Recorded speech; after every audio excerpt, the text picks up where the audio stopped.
السلام عليكم ورحمة الله وبركاته. مرحبا بكم في قناتكم كلكنور.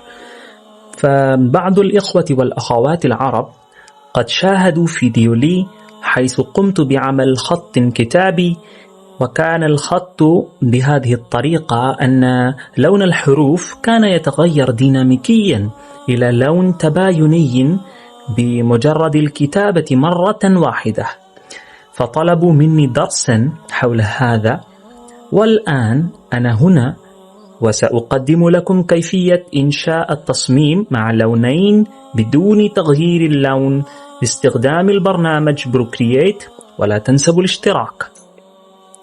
فأولا عليكم إنشاء تطبيقتين. هذان تطبيقتان، ونعود إلى طبقة أولى ونرسم خلفية عليها، ويمكننا اختيار أي لون نريده، وسأقوم بتعيينه هنا باللون كريم.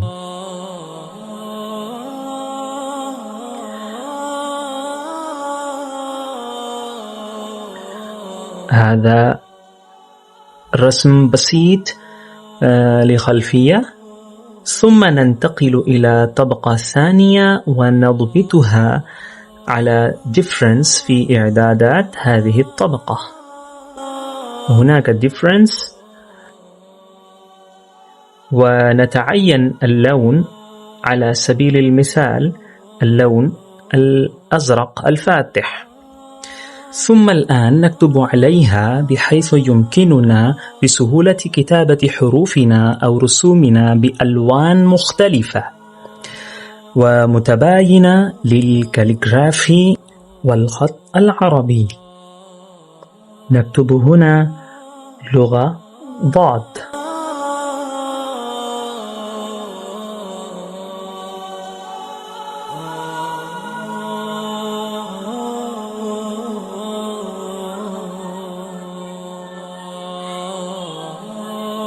أنتم ترون كيف يتغير اللون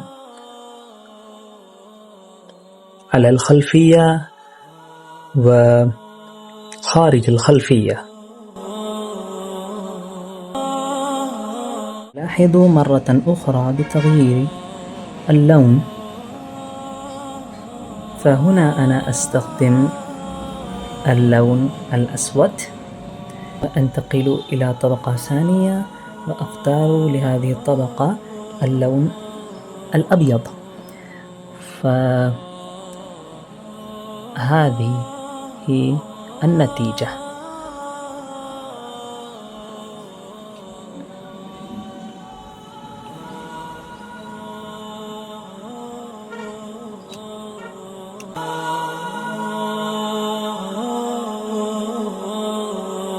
وهناك شيء آخر ومفيد جدا، وهو إذا أردنا تغيير لون التصميم نقوم بإنشاء طبقة ثالثة، نضبط إعداداتها ونقوم بتعيين سكرين، ثم نقوم بتغيير اللون، وترون كيف يتغير لون التصميم.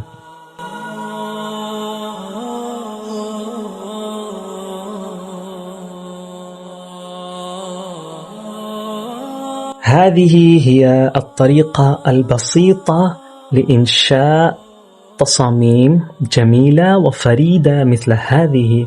جربها، ستستمتع بذلك كثيرا. شكرا لكم جزيلا، وأستودعكم الله الذي لا يضيع ودائعه، والسلام عليكم ورحمة الله وبركاته.